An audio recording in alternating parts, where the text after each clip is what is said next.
Selamat sore pemirsa, kita berjumpa lagi dalam Prime Time Talk. Kali ini saya Doni De Keizer akan mengawal Anda hingga tuntas jumpa kita nanti. Pemirsa, hak pilih TNI pada hari Selasa kemarin kembali menjadi pembicaraan di Gedung Dewan Perwakilan Rakyat Republik Indonesia. Dan hak pilih prajurit TNI dalam pemilu dibahas saat Panglima TNI Jenderal TNI Gatot Nurmantio bertemu dengan Pansus RUU Pemilu. Menjelang hari ulang tahun TNI tanggal 4 Oktober 2016, memang Gatot Nurmantio pernah mengatakan anggota TNI yang tidak punya hak memilih jelas seperti warga asing di negara sendiri. Meski kerap menyuarakan hak prajurit untuk bisa memilih, namun Gatot Nurmantio menegaskan kesiapan mereka baru akan dilihat setelah dilakukan evaluasi pelaksanaan pemilu tahun 2024 nanti. Dan secara konstitusi TNI memang tidak memiliki hak pilih. Pasca reformasi, TNI yang selama Orde Baru berjaya di bidang sosial politik lewat dwi fungsi ABRI ditarik kembali ke barak. Dan hal ini pemirsa diatur dalam TAP MPR nomor 7 tahun 2000 dan juga Undang-Undang nomor 34 tahun 2004 tentang TNI. Sebenarnya apa atau bagaimana dengan plus minus kalau prajurit TNI punya hak pilih? Apakah sudah siap? Dan bagaimana masyarakat kita melihat TNI kembali keluar dari barak untuk melakukan politik praktis? Kita akan membahas tentunya dalam Prime Time Talk kali ini dengan tema hak pilih TNI. Jangan dulu. Sudah hadir di studio anggota Pansus RUU Pemilu Viva Yoga Mauladi dan juga pengamat politik LIPI Hermawan Sulistyo. Mas Kiki apa kabar? Baik. Sehat? Alhamdulillah. Mas Yoga? Sehat? Mas Dani. Ya. Anda nggak ditawarin jadi duta besar? Nggak ya? Duta besar keliling, kerjanya keliling. Usulin dong Mas Yoga. Baik, Bapak-Bapak sekalian, sebelum kita lanjutkan, pemirsa, Selasa kemarin saat bertemu dengan Pansus RUU Pemilu, Panglima TNI Jenderal TNI Gatot Nurmantio mengatakan bahwa hak pilih TNI akan dievaluasi setelah pemilu tahun 2024. Dan soal hak pilih TNI juga pernah diungkapkan oleh Panglima jelang hari ulang tahun TNI bulan Oktober lalu. Dan berikut pemirsa, saya ajak Anda untuk menyimak kembali petikan pernyataan Jenderal TNI Gatot Nurmantio.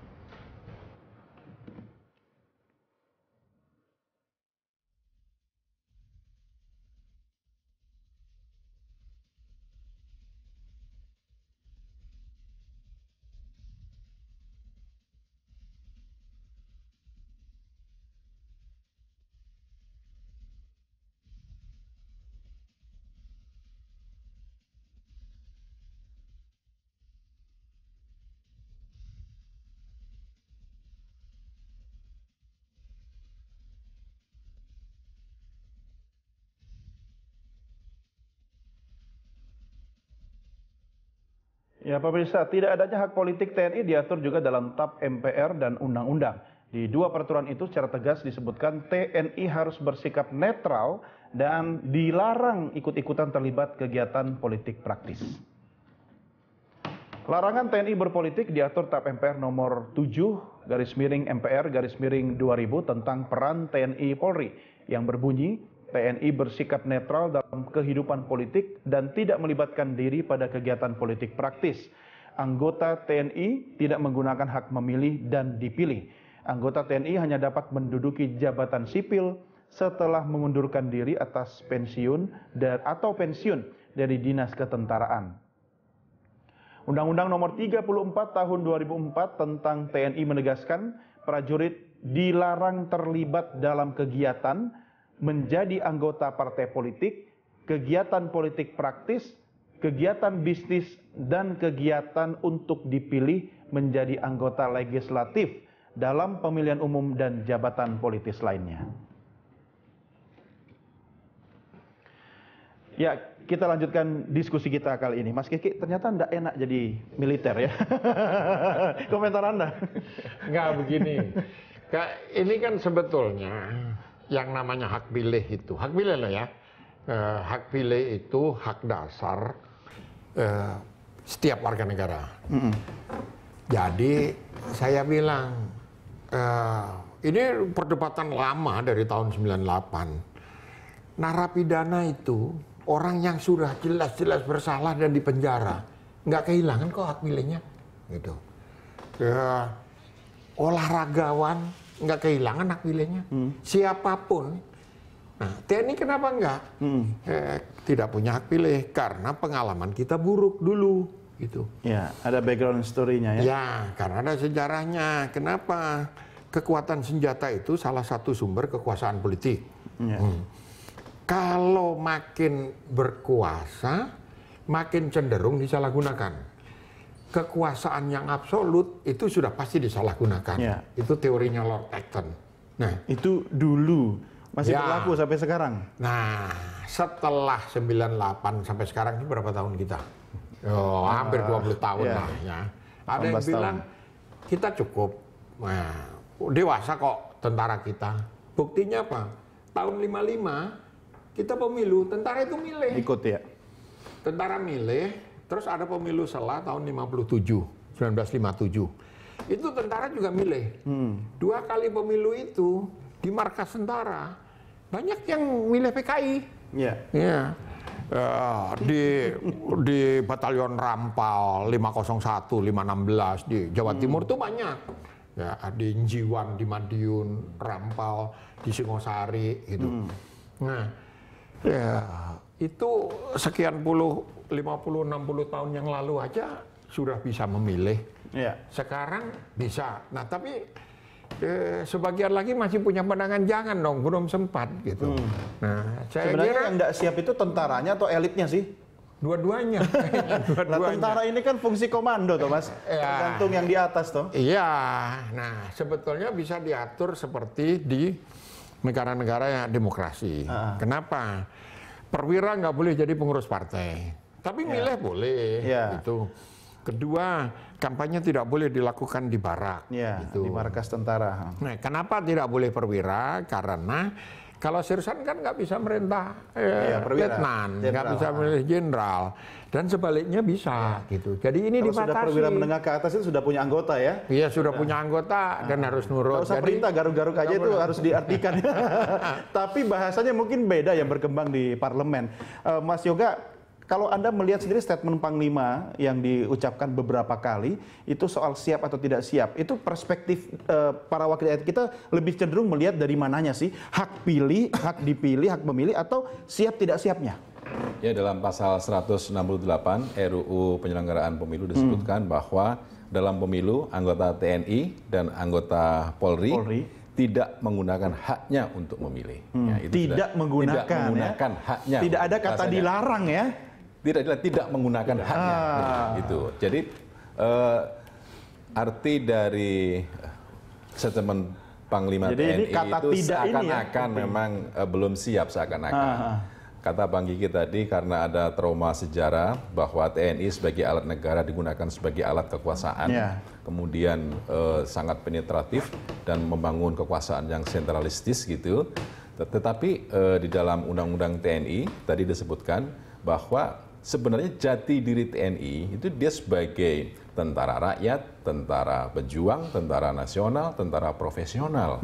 Bayangkan Bang Gigi, dengan jati diri TNI seperti itu, terus kemudian TNI menggunakan hak pilihnya, kemudian tercerabut ke dalam kelompok-kelompok politik. Gitu. Jadi kalau sikap PAN jelas, sepakat dengan Panglima TNI bahwa dalam pemilu 2019 itu anggota TNI dan anggota kepolisian tidak menggunakan hak pilihnya. Bukan karena faktor trauma sejarah, tetapi sayang sekali kalau kemudian TNI sebagai tentara rakyat, tentara pejuang, tentara nasional, tentara profesional, kemudian terwarnai ya kepada firqah-firqah, kelompok-kelompok kecil yang secara politis berbeda dan di lapangan beradu kompetisi gitu loh. Jadi karena apa? Harapan masyarakat rakyat Indonesia itu sangat tinggi, sangat besar kepada TNI sebagai alat pemersatu bangsa. Tapi kok kesannya nggak percaya sih sama TNI yang profesional gitu? Makanya, jadi ini bukan karena tidak percaya bahwa TNI tidak profesional, tidak. Tapi karena TNI ini adalah merupakan alat negara sebagai pemersatu bangsa. Gitu loh. Kalau kemudian masuk pada pada wilayah politik praktis dalam pengertian ya, menggunakan hak pilih itu belum tentu bermain politik praktis, belum tentu. Dia sebagai warga negara, dia punya hak yang dijamin oleh konstitusi untuk memilih partai politiknya. Tapi karena harapan masyarakat sungguh besar terhadap institusi TNI, maka untuk sementara ini jangan dulu lah gitu loh, jangan dulu. Gitu. Kalau saya lihat begini, yang tentaranya nggak siap juga. Kenapa? Coba kalau siap, suruh bikin partai tentara, nggak pernah menang. Saya hakul yakin 1000% nggak akan menang. Karena di negara mana menang? Di Jerman itu ada partai tentara nggak pernah menang. Ya. Di Indonesia orang bilang PKPI, partainya tentara. Nggak ada yang milih, itu jadi partai gurem gitu. Tentara nggak usah bikin partai, Mas. Tentara ada di mana-mana bisa toh. Ada di mana-mana. Pensiunan tentara juga di banyak partai ada. Itu kalau ada di mana-mana ngerusui dia. Nggak punya kerjaan jadi ngerusui, ganggu gitu loh. Buktinya yang ganggu tentara. Saya agak nggak setuju ya omongan, oh ini penjaga keutuhan negara, institusi negara. Iya, tapi bukan hanya tentara. Orang-orang yang mulutnya celometan seperti saya ini dianggap mengganggu stabilitas. Padahal tidak. Kalau darah saya dibelah itu lebih merah putih. Kenapa? Dalam sejarah Indonesia tidak ada problem kebangsaan dan problem nasional yang tidak melibatkan tentara. Nah, itu lalu dibilang, wow ini karena oknum. Nggak bisa dong, partai juga dibilang oknum, kan harusnya. Kalau seperti itu, karena apa? Semua separatisme di Indonesia ini pasti ada tentaranya loh. Tahun 65 itu yang nyulek tentara loh. Tentara juga yang nyulek gitu. Meskipun yang bau-bau PKI kayak gitu.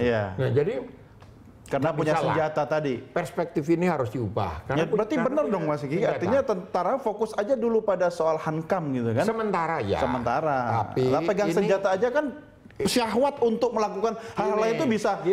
Pegang ketapel aja Mas. Aku rasanya pengen ngetapel mangga tetangga loh. Gimana kalau itu revolver atau tentara kita itu, tentara dan polisi ya, meskipun ada prinsip yang sangat berbeda. Kalau tentara itu garis komando jelas, tidak ada anak buah yang salah. Yang salah itu pasti komandannya. Kalau polisi itu tidak ada bapak buah yang salah. Kenapa? Setiap anggota polisi punya hak yang disebut diskresi. Kewenangan diskresi itu adalah kewenangan untuk mengambil keputusan sendiri, baru nanti dipertanggungjawabkan. Nah, ini yang membedakan karena polisi itu sipil, cuman gayanya aja kayak tentara gitu kan, bekas tentara dulu kan. Nggak usah bilang polisi, banyak yang organisasi sipil aja lebih militer dari militer sekarang, ya kan? Nggak usah kita komentari. Kita lanjutkan di segmen berikutnya, pemirsa. Kami segera kembali sesaat lagi.